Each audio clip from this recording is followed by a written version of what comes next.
In this video, we're going to simulate getting lost. We'll practice a method to find the aircraft's location, known as VOR triangulation, which is nothing more than determining the radial off of a VOR and then off of a second VOR. Then, using a sectional chart for navigation, we're going to practice the concept known as pilotage.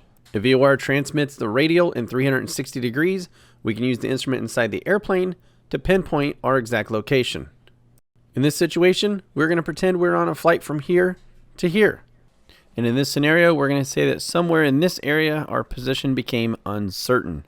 Let's take a look at the steps to find our location. Nav 1 and Nav 2 are tuned to two nearby VORs, which you'll see on the sectional chart shortly. After identifying the VORs with Morse code, spin the OBS until you get a from indication. When that from indication appears right here, look at the top of the instrument, and that is the radial. Radials are always expressed in terms of from the station, but we can also do it with a to indication and just look at the bottom of the instrument, which would be the exact same course line.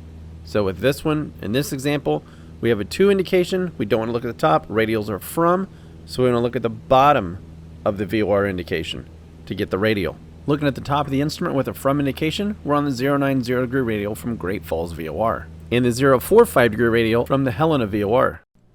The next step is to draw the 090 degree radial off of Great Falls VOR. We can see right here is the 091, so we're just off that. There's 090. Next, find 045 on the compass rose off of Helena, which is right there. And where those lines cross, that's our approximate location. And the greater the distance from the VOR, the lower the accuracy. So that circle where you could be would be slightly larger if you're farther away from two VORs. But we're going to say we're in this position. The next thing we need to do is figure out what heading we're on. And that's a heading of 345 degrees. We know what direction we're going and the approximate location. We should be able to look out the left and right side and in front of us and find some prominent landmarks to pinpoint our location.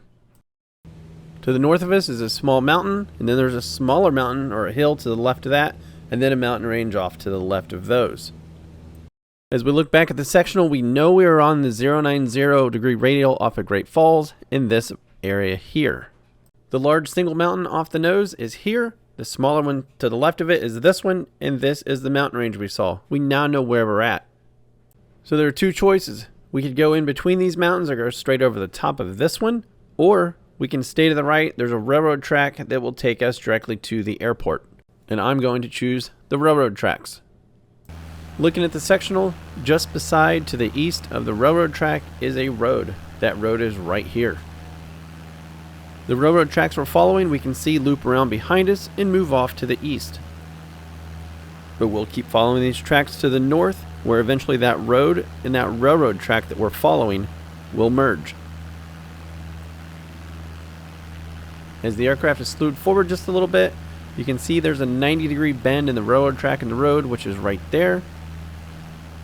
And as we fly to the northwest, we'll see the airport out in front of us, just south of town. And the town is visible right here, and just to the south of it is the airport and the runway running east and west. VORs are line of sight. If it's not able to be received, the aircraft may need to go higher to be able to pick up the signal if it's blocked by terrain. GPS does make all this a lot easier, but GPS does and can fail in the airplane, and it can also be shut off by the military. And in my flying experience, believe it or not, I have had both happen multiple times. So there you have it. VOR triangulation with a little bit of pilotage mixed in. Thanks for watching.